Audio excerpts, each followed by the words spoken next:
भगवान शिव का सच्चा भक्त कौन? पौराणिक कथा के अनुसार एक गांव में भगवान शिव का प्राचीन मंदिर था, जहां दूर दूर से भक्त दर्शन के लिए आया करते थे। श्रावण मास का महीना यहाँ पर और भी पूज्य माना जाता है, क्योंकि श्रावण मास में दूर दूर से कांवरिया कांवर लेकर भगवान शिव के जलाभिषेक के लिए आया करते हैं। एक दिन ठीक इसी समय की बात है, अर्थात श्रावण मास का महीने में कांवरिया जलाभिषेक के लिए आए हुए थे। मंदिर भी भक्तों से भरा हुआ था। तभी अचानक आकाश में जोर से बिजली कड़की। ऐसा लग रहा था मानो बादल फटी हो। फिर आसमान से एक सोने की थाल का आगमन हुआ और साथ ही ऐसी भविष्यवाणी हुई कि यहाँ उपस्थित सभी भक्तों से जो भी भगवान शिव का सच्चा भक्त होगा, ये थाल उसी को प्राप्त होगा। मंदिर में उपस्थित सभी लोगों ने ये भविष्यवाणी सुनी और एकत्र हो गए।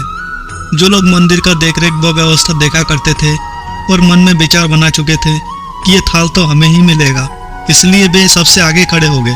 सबसे पहले एक पुजारी जी आगे आए और बोले, देखिए, मैं प्रतिदिन सुबह उठकर भगवान शिव के जलाभिषेक, इसलिए मैं भगवान शिव का सच्चा भक्त हूँ, इसलिए थाल तो मुझे ही मिलना चाहिए। इतना बोलते ही पुजारी ने थाल उठा लिया।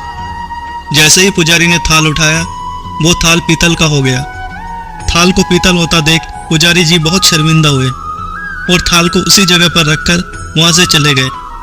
फिर वहां पर उपस्थित पंडितों ने भी अपनी किस्मत आजमाया, परंतु उन लोगों को भी पुजारी जी की तरह शर्मिंदगी का सामना करना पड़ा, अर्थात थाल को छोड़कर जाना पड़ा।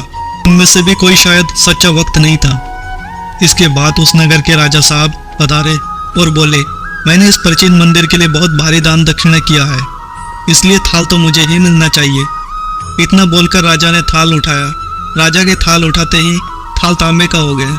ये देखकर राजा बहुत लज्जित भाव से थाल को रखकर एक तरफ खड़े हो गए।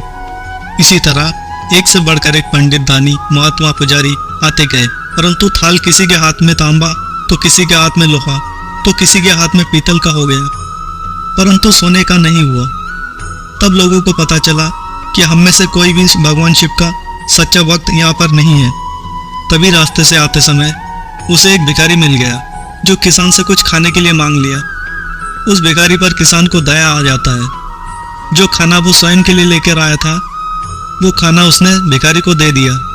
सोने के थाल के बारे में किसान ने भी सुना था, परंतु उस पर ध्यान नहीं दिया। वो मंदिर के अंदर गया और महादेव का पूजा संपन्न करके बाहर आ गया और घर की ओर प्रस्थान करने लगा।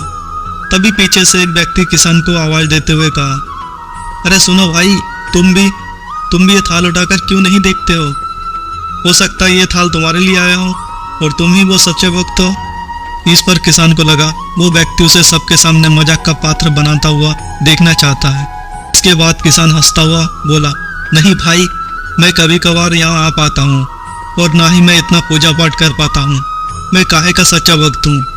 फिर वो व्यक्ति बोला, भाई, हम सब तो देख ही चुके हैं और हमारी भक्ति भी सबको पता चल चुका है।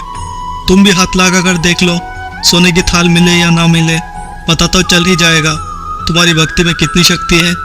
उस व्यक्ति के बहुत आग्रह करने पर किसान ने जाकर वो थाली उठा लिया।